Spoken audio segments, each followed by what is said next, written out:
Jadi ini Mahfud ketika masih bagus saya kira ya.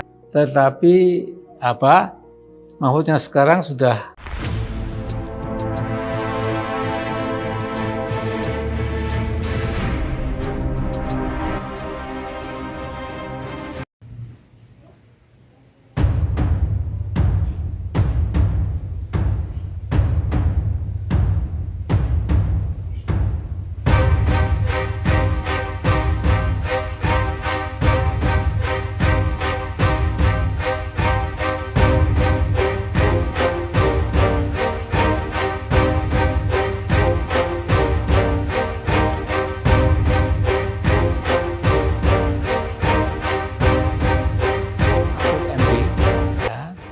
yang jadi Menko Polhukam ya, yang jabatannya lumayan tinggi ya. Ini Mahfud pernah mengatakan ya bahwa ini saya quote ya, 92% calon kepala daerah dibiayai cukong.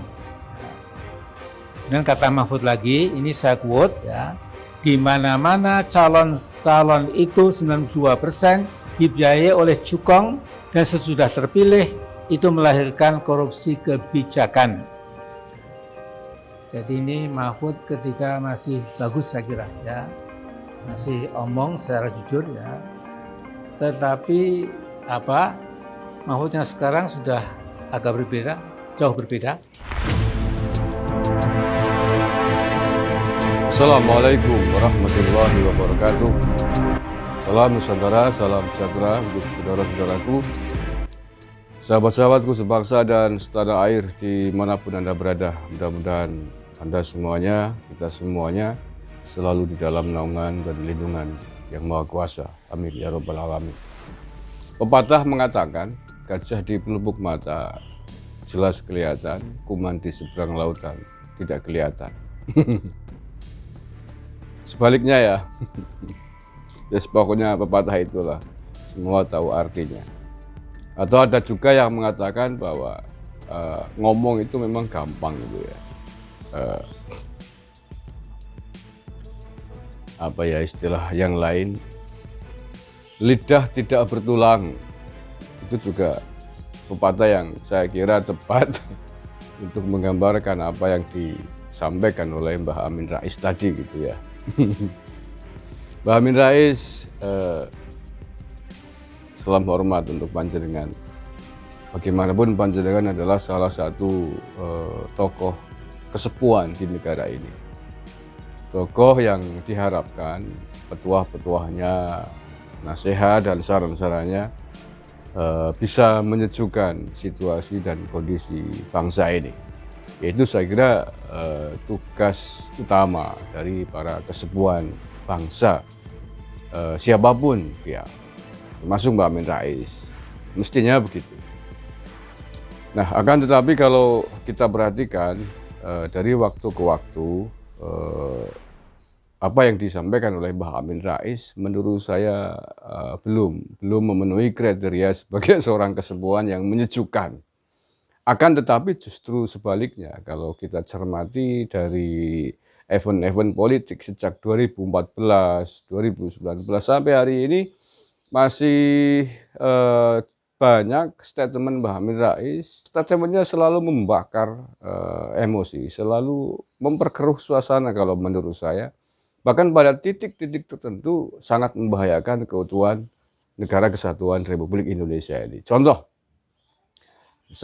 ini biar kita ingat masa lalu ya, track record, reputasi dan lain sebagainya. 2014 Mbah Amin Rais adalah sosok kesepuhan yang menggelorakan semangat perang Badar untuk mendukung calon presidennya pada saat itu.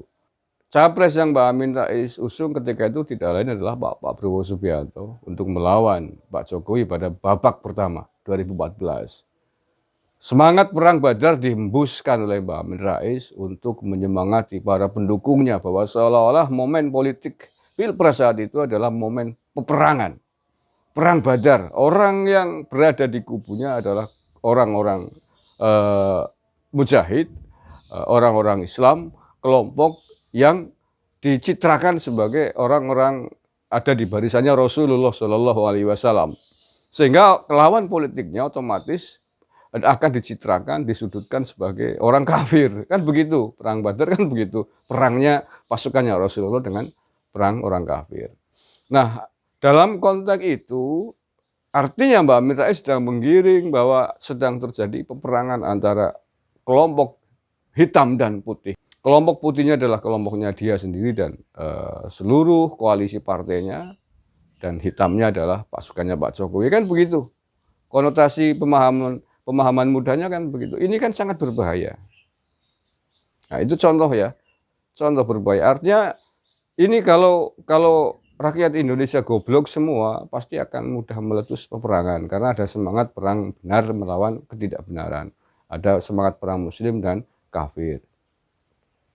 Untung saja kita semuanya warga masyarakat Indonesia dari waktu ke waktu sudah semakin cerdas, semakin pinter, sehingga bisa menyaring statement-statement provokatif yang disampaikan oleh para pendulum-pendulum, aktivis-aktivis politik di negara ini, termasuk oleh Mbah Amin Rais itu. Sehingga alhamdulillah tidak mempengaruhi konstelasi dan suhu politik saat itu. Tidak terjadi peperangan Badar dalam tanda petik itu. Kedua, pada Pilpres 2019 langsung aja meloncat lah, nggak usah jauh-jauh lah ya. Nggak usah terlalu banyak gitu ya. Nggak usah terlalu banyak. 2019 Mbak Amin Rais kembali menggulirkan statement yang luar biasa, sangat provokatif juga menurut saya. Ia mengatakan adanya partai setan dan partai Allah. Ini sama, nuansanya sama, targetnya sama, tujuan politiknya sama, ingin mendikotomikan satu kekuatan politik. Partai Allah, partainya itu, partai pendukung Pak Prabowo CS, dan sebaliknya, partainya Pak Jokowi dan seluruh komponen politik yang ada sebagai partai setan. Ini kan luar biasa sekali, luar biasa sekali. 5 tahun berselang kembali membakar emosi masyarakat untuk digiring pada semangat perpecahan, semangat pertempuran, gontok-gontokan, semangat perang. Kan begitu.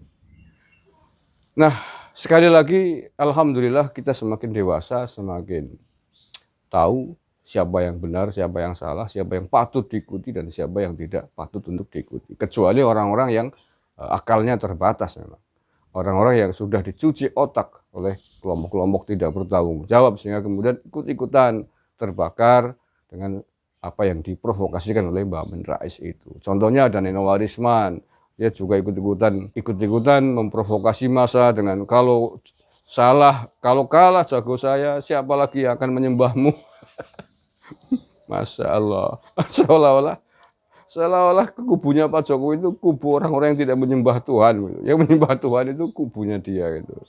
Itu contoh orang-orang yang kurang berakal, yang termakan, terprovokasi oleh adu dombanya. Menurut saya adu dombanya Pak Amin Rais di kancah politik ini menggunakan bahasa-bahasa agama yang sangat berbahaya. Apalagi terlalu banyak lah ya kalau mau disebutkan semuanya. Beliau juga pernah berjanji ingin jalan kaki kan dari Jogja ke Jakarta 2014 itu, dan sampai sekarang belum terlaksana. Nah, artinya apa? Artinya apa dengan contoh-contoh itu?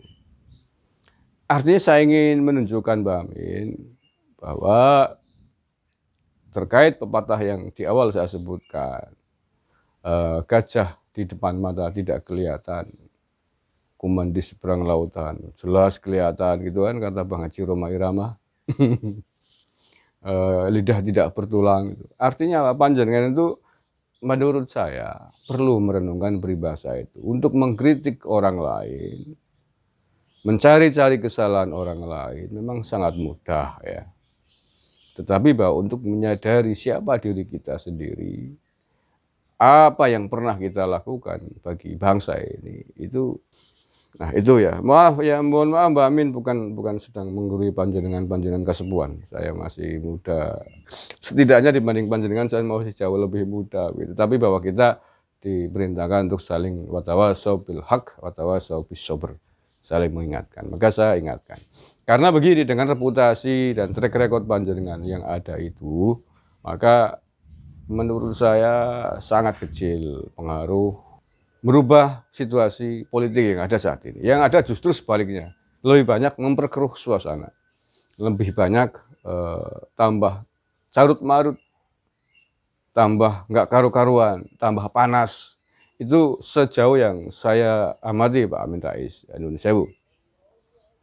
Jadi sekali lagi bahwa semakin hari, di samping sisi buruk yang ada dari perkembangan media sosial, sisi positifnya juga ada. Kita semakin dewasa, semakin mudah untuk mencerna informasi yang mana yang patut dipercaya, yang mana yang tidak.